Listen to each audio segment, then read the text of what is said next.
Weddings. Wherever it's the day of your wedding and you just spent the equivalent of a mortgage in order to kiss your spouse in front of your family and friends, including that one weird uncle that's cheering a bit too loud, or you're a guest that just traveled for hours and spent like $150 on a meal that you would probably not end up eating, and for a friend that you haven't spoken to in years, could both agree that weddings are stupid. Which is a shame, because weddings as a concept is awesome. Because an event where you gather friends and family who haven't seen each other for years, and childhood friends that life drifted you apart, gathered in one big event, that you and your love of your life swear an oath to be together through thick and thin, is low-key poetic and beautiful. The problem is, over the years, weddings had devolved into an event driven by peer pressure, where you care more about what people on social media think than your actual spouse and your future, and where you're willingly financially screwed from every direction. Which is why in this video, I decided for every complaint I bring about weddings, I'll also bring a solution that you could apply for yourselves. Because after all, if you're watching my channel, you're most likely single. And the problems start all the way in the engagement, where the groom has to give a wedding ring even though they both know that diamonds aren't rare, and that their value is inflated by the diamond industry, where they keep most of the diamonds in storehouses and release a fraction of them so it seems that they're rare. Which basically means you're proposing to your loved one with a labubu. Because all a labubu is a piece of plastic that someone shaped into an ugly form it is, and created only a certain amount of the rarer ones. That way he created an artificial value. So in conclusion, there's no difference between proposing to your loved one with a diamond and a labubu. And not only that, you expected to spend north of $5,000 in the process. And all that while you're not even sure if she'll say yes. And even if she said yes, that's when the expenses start piling up. Because everything has a wedding tax. What is a wedding tax, you ask? So let's say a simple thing like flowers where...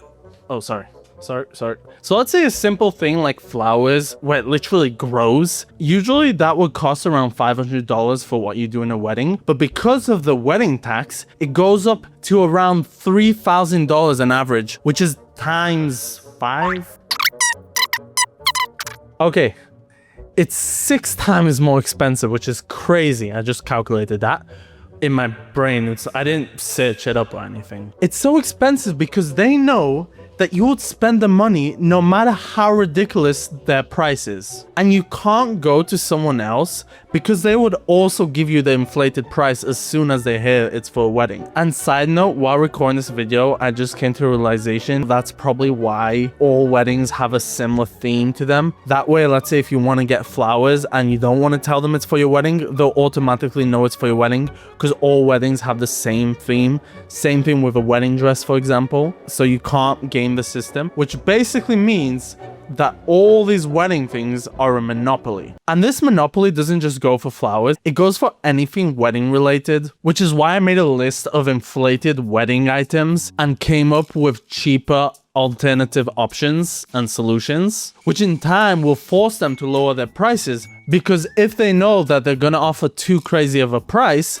you'll just go for these alternative solutions. And for the flowers, my solution is to get plastic flowers from Temu.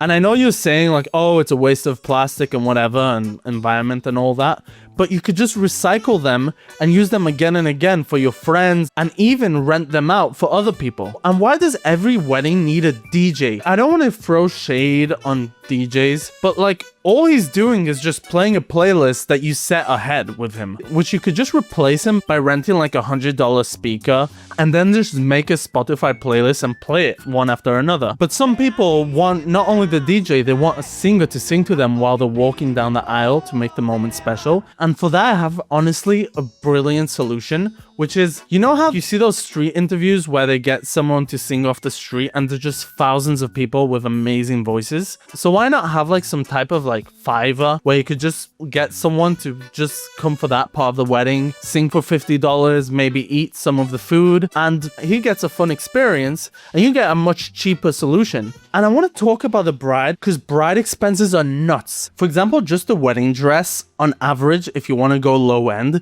is around $2,000. And if you want to just rent one, it's around $500. And hair makeup, which will probably cost 10 times the market price, and it'll likely look more like she's wearing a mask than makeup. And also the hairdresser, they'll probably do some ridiculous hairstyle that she'll probably never wear outside of her wedding. But for the makeup and hairstyle, I think we're ignoring one of the best assets that the bride has, which is her bridesmaids, who basically are her slaves for the entire day. So why not get them to do her makeup and hairstyle, which first of all will be free, and they'll do something that actually looks really good. And for the dress, it'll probably be around the same price to just go to a country like Indonesia and get one custom made and then come back. And I don't get why we need a wedding cake. It's mad expensive, looks generic, and usually doesn't even taste good. And in most cases, it just ends up in disaster. Whether it just falls over or just someone falls into it, which kind of makes me want it to stay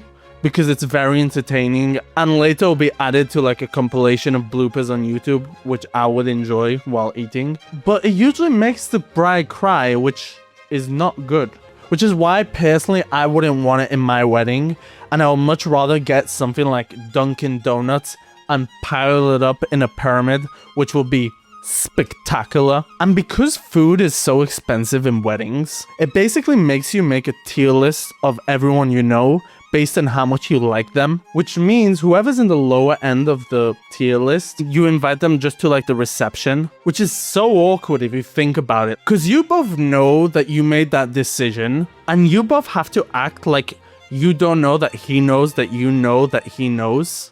Like, oh, I'll be so happy for you to attend my wedding reception. And he'll be like, oh, just for the reception? Oh, I can't wait.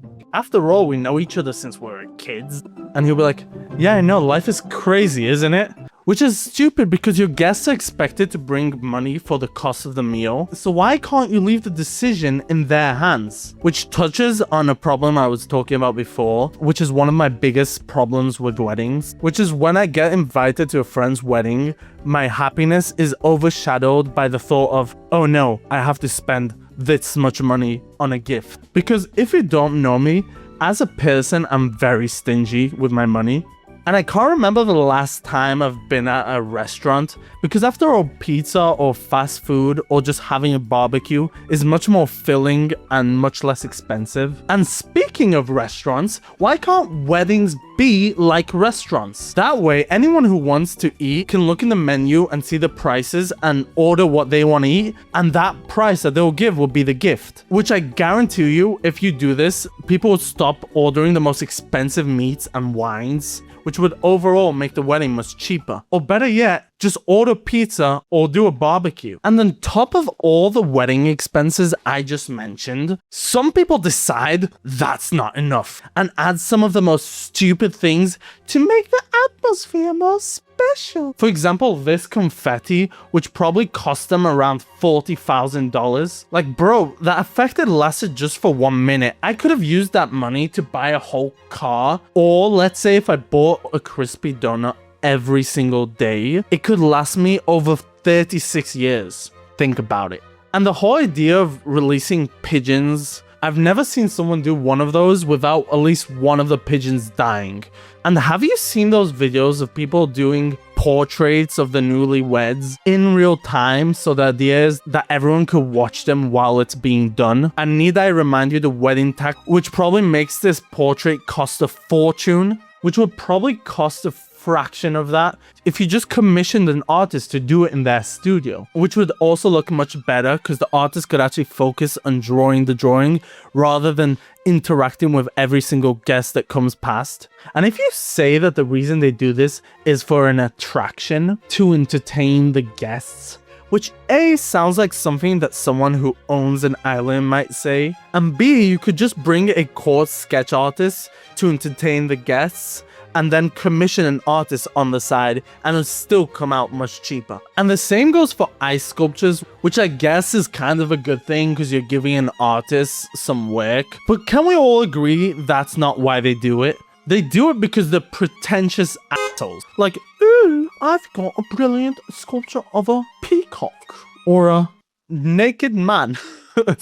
How romantic. And as a solution, I think it'll be much cooler if you just freeze some ice blocks in your house and then provide all the guests with, or any guest who wants, with tools so they can make their own sculptures. Or if you don't want the sculptures to melt, you could just do the same thing but with pottery. How's that for entertainment, Max Fosh? I don't know why I brought him. And speaking of entertainment, I saved the best for last because every wedding is guaranteed to have this entertainment, and it's guaranteed to be cringe. And that is wedding speeches, which usually consists of that one uncle who's too drunk to realize that his terrible jokes and overt innuendos are not hitting. And yes, I've been to weddings and I've seen videos of great speeches and hilarious speeches made by bridesmaids or best men. But for every funny video of a speech, there's 3 of horrible cringe speeches. Which is why I propose 2 things. First of all, have anyone who wants to give a speech send it beforehand to a mediator, which in turn that mediator could narrow it down to the best speeches, and the rest could be forwarded to the couple after the event. And also I propose that you provide all the bridesmaids and